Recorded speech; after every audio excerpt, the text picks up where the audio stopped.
मूसा अलैहिस्सलाम के ऊपर नाजिल होने वाली किताब की जिसको तौरात या फिर इस तरह के दूसरे अलग अलग नामों से भी जाना जाता है, उसके शुरू में साफ तौर पर ये लिखा हुआ है कि फिलिस्तीन नाम का ये जो पूरा इलाका है ये दरअसल पैगंबर हजरत इब्राहीम अलैहिस्सलाम की औलादों के लिए है। अब जैसा कि हम सभी ही लोग बड़ी अच्छी तरह से जानते हैं कि ये जो बनी इसराइल हैं, मतलब कि यहूदी, ये हजरत इब्राहीम अलैहिस्सलाम। अस्सलाम वालेकुम वरहमतुल्लाहि वबरकातुहू। उम्मीद है आप सब खैरियत से होंगे। मैं भी अल्हम्दुलिल्लाह अल्लाह का लाख लाख शुक्र है सन खैरियत से। और इंशाल्लाह जिस भी देखने जा रहे हैं RH नेटवर्क चैनल का नाम है, इनके चैनल का लिंक मेरे डिस्क्रिप्शन बॉक्स में दे दूँगा। आप लोगों से सब्सक्राइब करिएगा और मेरी वीडियो भी अंत तक देखिए। बड़ी इंपॉर्टेंट वीडियो है आज की और बहुत बेहतरीन वीडियो है आज की। हम लोग सभी जानते हैं इजराइल और फ़िलिस्तीन की जंग के बारे में।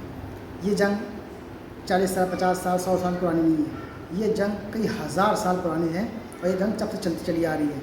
हर मौके पे ये जंग होती रहती बराबर। फ़िलिस्तीन कहता है उन्हीं का मुल्क है, ये इजराइल कहता है ये मेरा मुल्क है। तो हम ये जानने की कोशिश करेंगे ये फ़िलिस्तीन जो पूरा मुल्क है ये आखिर किसका मुल्क है। ये यहूदी कहते हैं हमारा है, फ़िलिस्तीन कहते हैं हमारा है। तो ये किसका है और ये जंग चलती चली आ रही है, कब से चलती चली आ रही है? ये कम से कम 3000 के आसपास साल पुरानी जंग चलती चली आ रही है। और ये अपने वक्त में जो भी वजूद में जब ताकतवर आता है वो फ़िलिस्तीन पर हमला ज़रूर करता है। वो सोचता है मेरा है, वो कहते मेरा है। तो आइए जी जानने की कोशिश करते हैं कि आखिर ये फ़िलिस्तीनी मुल्क ये है किसका। तो इसको जानने के लिए पूरी वीडियो अंत तक देखिएगा। वीडियो बड़ी बेहतरीन है, अच्छी लगे तो शेयर करिएगा, लाइक करिएगा। तो चलिए बिना देरी के वीडियो स्टार्ट करते हैं, फिर उसके बाद बात करते हैं। दोस्तों, पैगंबर हजरत मूसा अलैहिस्सलाम के ऊपर नाजिल होने वाली किताब की जिसको तौरात या फिर इस तरह के दूसरे अलग अलग नामों से भी जाना जाता है, उसके शुरू में साफ तौर पर ये लिखा हुआ है कि फिलिस्तीन नाम का ये जो पूरा इलाका है ये दरअसल पैगंबर हजरत इब्राहीम अलैहिस्सलाम की औलादों के लिए है। अब जैसा कि हम सभी ही लोग बड़ी अच्छी तरह से जानते हैं कि ये जो बनी इसराइल हैं, मतलब कि यहूदी, ये हजरत इब्राहीम अलैहिस्सलाम के बेटे हजरत इसहाक अलैहिस्सलाम की औलाद हैं। और साथ ही साथ ये बात भी याद रखने वाली है कि ये जो तौरात है ये यहूदियों की सबसे पवित्र किताब है। मतलब यहूदी धर्म में इसकी बिल्कुल वही जगह है जो इस्लाम में कुरान की जगह है। तो इसीलिए पिछले हजारों सालों से बनी इसराइल मतलब कि यहूदियों का ये क्लेम है कि ये जगह हमारी है, क्योंकि हमारी किताब में भी हमारे खुदा ने इस जगह का हमसे वादा किया है और ये खुदा की तरफ से हमारे लिए प्रॉमिस लैंड है। अब जाहिर है दोस्तों, जब तौरात में ये चीज लिखी हुई है और हमेशा से लिखी हुई है तो जाहिर है इस बात का सेंस भी बनता है और आपको भी यही महसूस हो रहा होगा कि जब उनसे वादा किया गया है और उनकी किताब में भी लिखा है तो उनको दे देना चाहिए। मगर दोस्तों यहाँ पर एक बड़ा ट्विस्ट है, और ट्विस्ट ये है कि तौरात के अंदर कहीं पर भी ये नहीं लिखा है कि ये जगह बनी इसराइल मतलब कि यहूदियों की है, बल्कि ये लिखा है कि ये जगह हजरत इब्राहीम अलैहिस्सलाम की औलादों के लिए है। और नोट करने वाली बात यह है कि हजरत इब्राहीम अलैहिस्सलाम के बेटे सिर्फ हजरत इसहाक ही नहीं थे, बल्कि एक और मशहूर बेटे का नाम हजरत इस्माईल अलैहिस्सलाम भी था। और हजरत इस्माईल अलैहिस्सलाम की औलादें कोई और नहीं बल्कि अरब लोग हैं। दोस्तों, जब कभी भी आप लोगों को इजराइल और फिलिस्तीन की जंग के बारे में सुनने या पढ़ने को मिलता होगा तो आपको शायद ये ख्याल आता होगा कि ये जंग अभी 75, 80 या फिर शायद ज्यादा में ज्यादा 100 साल पुरानी होगी। मगर आपको जानकर हैरानी होगी कि इस जगह के लिए ये जंग और ये झगड़ा कोई 100 या 150 साल पहले शुरू नहीं हुआ है, बल्कि इसका इतिहास तो 3000 साल से भी ज्यादा पुराना है। दुनिया में किसी दूसरी चीज के लिए ना तो इतनी जंगें लड़ी गई हैं और ना ही इतना ज्यादा खून बहाया गया है कि जितना ज्यादा खून सिर्फ और सिर्फ जमीन के इस छोटे से टुकड़े के लिए बहाया गया है। मगर अफसोस की बात तो ये है कि इतिहास में इतना सब कुछ हो जाने के बावजूद भी आज तक इस जमीन का मैटर सुलझ न सका। तो दोस्तों, अपनी इस कहानी का आगाज करने के लिए हमको चलना होगा आज से लगभग 3200 से 3300 साल पीछे, कि जब खुदा की तरफ से हजरत मूसा अलैहिस्सलाम को ये ऑर्डर दिया गया कि मिस्र में रहने वाली कौम बनी इसराइल मतलब कि यहूदियों को वहां के फिरौन से आजाद कराओ और फिर उनको ले जाकर फिलिस्तीन में आबाद करो। हजरत मूसा अलैहिस्सलाम ने एक लंबी जिद्दोजहद के बाद और बहुत सारी कुर्बानियां देने के बाद बनी इसराइल को फिरौन से तो आजाद करा लिया, मगर जब मिस्र से निकलकर रास्ता में बनी इसराइल को ये बताया कि तुमको फिलिस्तीन में जाकर जंग करना है और उसको फतह करके उसी को ही अपना नया ठिकाना बनाना है, तो बनी इसराइल पूरी तरीके से मुकर गई। बल्कि उसने तो नाफरमानी करते हुए मूसा अलैहिस्सलाम से ये तक कह डाला कि जाओ तुम और तुम्हारा खुदा ही जंग करो। नाफरमानी का नतीजा ये हुआ कि अगले 40 साल तक इन लोगों को घर बार नसीब न हुआ और ये सहराए सीना के इसी इलाके में ही भटकते रहे। याद रहे दोस्तों कि ये जो सहराए सीना का पूरा इलाका है ये आज के दौर में मिस्र के अंडर में आता है। यही 40 साल का वो दौर था कि जब हजरत मूसा अलैहिस्सलाम के ऊपर तौरात नाम की पवित्र किताब भी नाजिल हुई। फिलहाल हजरत मूसा अलैहिस्सलाम का तो इंतकाल हो गया था, मगर उन्होंने जिस इंसान को अपना खलीफा चुना था उनका नाम था यूशा बिन नून। याद रहे यहूदी लोग इनको जोशुआ के नाम से जानते हैं। इनकी लीडरशिप में ही यहूदी लोग अब फिलिस्तीन को फतह करने में कामयाब हो गए थे। अभी कुछ ही वक्त गुजरा था कि कौमी बनी इसराइल से एक बार फिर से फिलिस्तीन का ये पूरा इलाका छीन लिया गया और अगली 2-3 सदियों तक फिर यहूदी काफी कोशिशों के बावजूद भी इस इलाके को हासिल नहीं कर सके थे। और फिर दौर आया किंग डेविड मतलब के पैगंबर हजरत दाऊद अलैहिस्सलाम का। तब जाकर इन लोगों की एक बार फिर से यहाँ पर ताकतवर हुकूमत कायम हुई। हजरत दाऊद अलैहिस्सलाम के रुखसत हो जाने के बाद उनकी गद्दी पर उनके बेटे मतलब कि हजरत सुलेमान अलैहिस्सलाम बैठे, कि जिनको यहूदी लोग किंग सोलोमन के नाम से याद करते हैं। और पैगंबर हजरत सुलेमान अलैहिस्सलाम ने ही इतिहास में पहली बार इस जगह पर खुदा की इबादत के लिए एक खास बिल्डिंग बनवाई थी, कि जिसको यहूदी लोग फर्स्ट टेंपल के नाम से याद करते हैं और जिसको इतिहास में हैकल सुलेमानी के नाम से भी पुकारा जाता है। पैगंबर हजरत सुलेमान अलैहिस्सलाम ने अगले कई सालों तक लगातार इस पूरे इलाके पर पूरी शान और शौकत के साथ हुकूमत की थी। मगर हजरत सुलेमान अलैहिस्सलाम के रुखसत होने होने के बाद उनकी ये सल्तनत दो टुकड़ों में बढ़ गई और वक्त के साथ कमजोर से कमजोर होती चली गई। कमजोर होने के बावजूद भी अगली 3-4 सदियों तक जैसे तैसे ये इलाका कौम बनी इसराइल के ही हाथों में रहा। मगर फिर वो दौर भी आ चुका था कि जब पड़ोस में ही बाबुल की एक हद से ज्यादा ताकतवर सल्तनत जन्म ले चुकी थी। बाबुल का जो बादशाह था बख्त नसर, वो न सिर्फ बहुत ज्यादा ताकतवर था बल्कि उससे कहीं ज्यादा जालिम भी था। वो हर गुजरते दिन के साथ अपनी सल्तनत को ज्यादा से ज्यादा बढ़ाना चाहता था और इसी इरादे के साथ फाइनली उसने 589 BC मतलब कि 589 ईसा पूर्व में बनी इसराइल के इस इलाके पर भी हमला कर दिया। हमला करने के बाद उसने इस पूरे इलाके का और इस इलाके में रहने वाले बनी इसराइल मतलब कि यहूदियों का वो हाल किया कि जिसकी मिसाल इतिहास में नहीं मिलती। उसने हजरत सुलेमान अलैहिस्सलाम की तरफ से बनाया गया जो फर्स्ट टेंपल था उसको भी पूरी तरीके से तबाह कर दिया। पूरे शहर को आग के हवाले किया और हजारों यहूदियों को कत्ल किया और हजारों की ही तादाद में यहूदियों को गुलाम बनाकर अपने साथ बाबुल ले गया। अगले 70 सालों तक यहूदी लोग उसी बाबुल सल्तनत के गुलाम रहे कि जो आज के दौर के इराक के इलाके में मौजूद हुआ करती थी। मगर तभी ईरान के इलाके में एक नई सल्तनत का आगाज हो चुका था, एक ऐसी सल्तनत की जो पूरी दुनिया पर बड़ी तेजी के साथ फैलती जा रही थी। इस सल्तनत का बादशाह बहुत ज्यादा नेक हुआ करता था जिसको इतिहास में साइरस द ग्रेट के नाम से जाना जाता है। याद रहे दोस्तों कि ये वही साइरस द ग्रेट हैं कि जिनके बारे में बहुत सारे मुस्लिम स्कॉलर्स ये भी दावा करते हैं कि शायद ये वही जुल्करनैन थे कि जिनका जिक्र कुरान के अंदर आया है। फिलहाल साइरस द ग्रेट ने बाबुल की सल्तनत पर भी हमला किया और इसको पूरे को फतह किया और साथ ही वो गुलाम यहूदी के जो लंबे वक्त से इन लोगों की गुलामी कर रहे थे उनको आजाद किया, उनको उनके इलाके में भी भिजवाने का इंतजाम किया, साथ ही साथ उनको बहुत सारा मालो दौलत भी दिया ताकि वो लोग एक बार फिर से सुलेमान अलैहिस्सलाम के दौर के उस हैकल सुलेमानी को, उस बिल्डिंग को बना सकें कि जिसको बाबुल के बादशाह ने पूरी तरीके से तबाह कर दिया था। और इस तरह से यहूदी साइरस द ग्रेट की मदद से न सिर्फ एक बार फिर से इस इलाके में आने में कामयाब हुए बल्कि उनका टेंपल भी बन गया कि जिसको इन लोगों ने सेकंड टेंपल का नाम दिया। इसके बाद यहूदियों ने इस इलाके पर लगभग अगली 4 सदियों तक राज किया। मगर फिर वक्त बदल चुका था और अब जन्म हो चुका था हमारी दुनिया की एक नई सुपर पावर का कि जिसको हम लोग इतिहास में द ग्रेट रोमन एम्पायर के नाम से जानते हैं।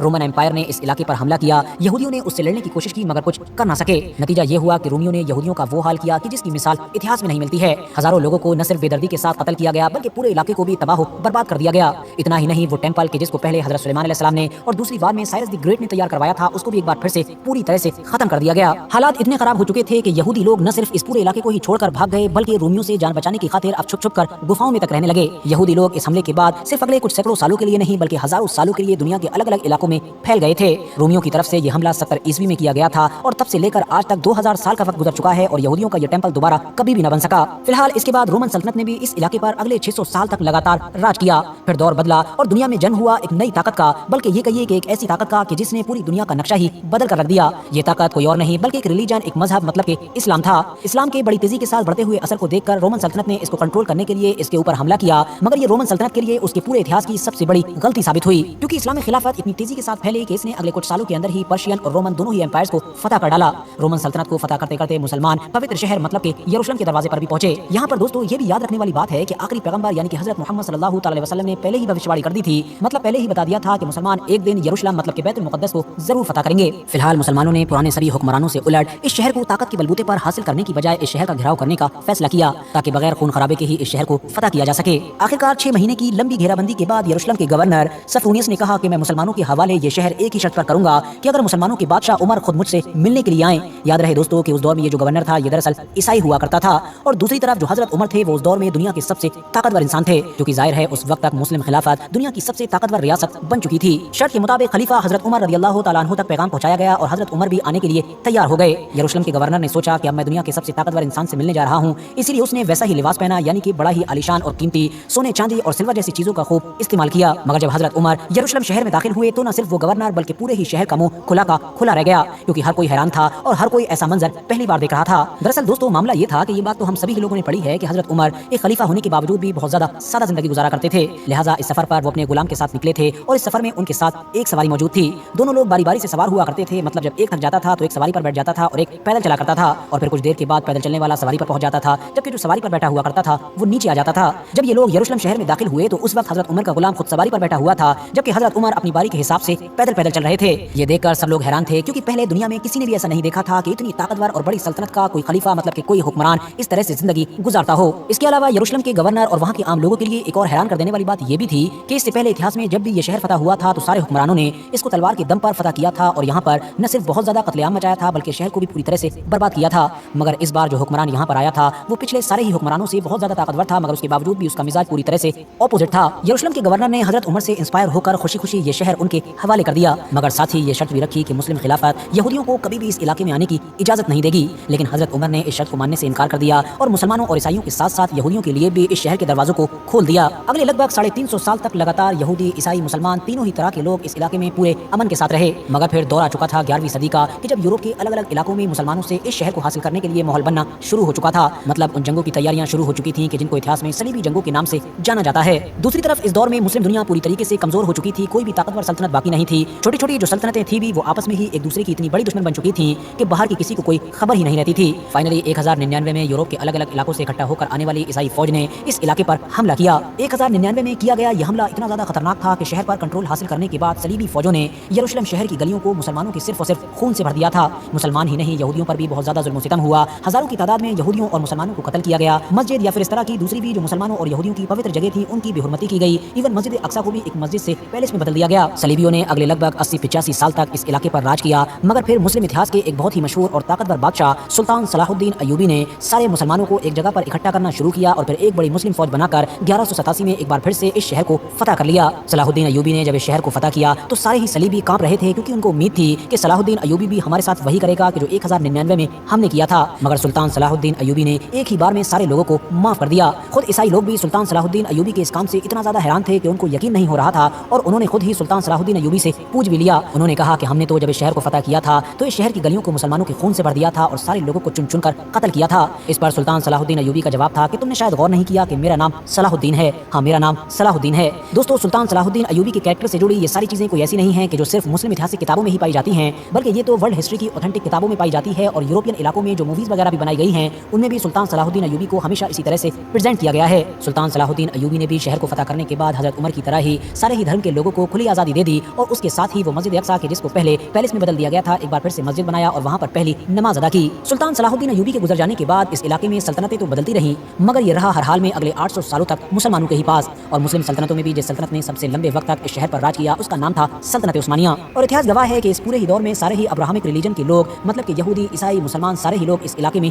अमन के साथ रहे। मगर फिर वक्त आया फर्स्ट वर्ल्ड वॉर का, कि जिसमें न सिर्फ सल्तनत उस्मानिया की हार हुई बल्कि सल्तनत उस्मानिया हमेशा हमेशा के लिए खत्म भी हो गई। सल्तनत के टूटने के बाद उसके सारे इलाकों को यूरोपियन ताकतों ने आपस में बांट लिया और इस तरह से फिलिस्तीन का ये पूरा इलाका ब्रिटिश एम्पायर के हिस्से में आया। मगर दोस्तों, यहाँ पर याद रखने वाली बात यह है कि 1917 में ऑलरेडी ब्रिटिश एम्पायर ने यूरोप के अलग अलग इलाकों में रहने वाले यहूदियों से पहले ही ये डील कर ली थी कि अगर इन इलाकों को जीता गया और ये इलाका ब्रिटिश एम्पायर के अंडर में आया तो फिर यहूदियों को यहाँ पर उनकी एक नई स्टेट बनाने का मौका दिया जाएगा। और ये डील यूरोप के यहूदियों से ब्रिटिश एम्पायर ने इसलिए की थी क्योंकि ब्रिटिश एम्पायर को यहूदियों का सपोर्ट चाहिए था और उस दौर में यहूदी ऑलरेडी चाहे बिजनेस का फील्ड हो, बैंकिंग का फील्ड हो, साइंस का फील्ड हो या इस तरह का दूसरा और कोई फील्ड हो, हर मामले में ही यहूदी यूरोप की सबसे अमीर कम्युनिटी बन चुके थे। दूसरी तरफ ब्रिटिश एम्पायर ने अरब सरदारों को भी लालच दिया और उनसे वादा किया कि अगर वो लोग ऑटोमन एम्पायर को हराने में साथ दें और अगर ऑटोमन एम्पायर पूरी तरह से खत्म हो गया तो उनको एक अरब रियासत दी जाएगी कि जिसके अंदर आज के दौर के सारे ही अरब देश शामिल होंगे। लिहाजा अरब लोगों ने सल्तनत उस्मानिया के खिलाफ बगावत की। नतीजा ये हुआ कि सल्तनत उस्मानिया फर्स्ट वर्ल्ड वॉर हार गई। मगर फिर ब्रिटिश एम्पायर ने इस सारे इलाके पर कंट्रोल हासिल कर लेने के बावजूद भी अरब देशों को धोखा दे दिया। वो बड़ी अरब रियासत के जिसको देने का उनसे वादा किया गया था, आज के दौर में वो बहुत सारे छोटे छोटे देशों में बटी हुई है। फर्स्ट वर्ल्ड वॉर खत्म हो जाने के बाद फाइनली जब ये इलाका ऑटोमन एम्पायर से ब्रिटिश एम्पायर के अंडर में आ गया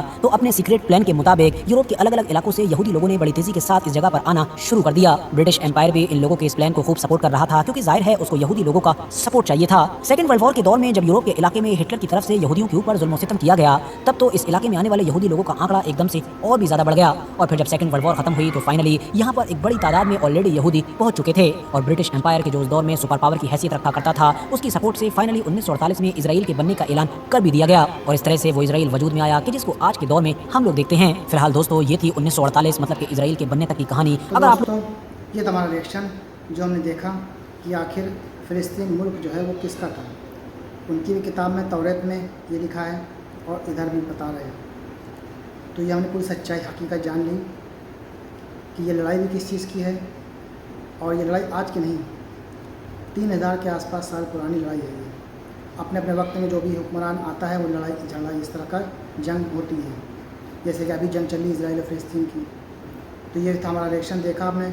उम्मीद है वीडियो अच्छी लगी होगी आपको। अच्छी लगी तो उसको शेयर ज़रूर करिएगा और लाइक करिएगा। फिर मिलेंगे इंशाअल्लाह नेक्स्ट वीडियो में। तब तक के लिए अस्सलाम वालेकुम व रहमतुल्लाहि व बरकातुहू।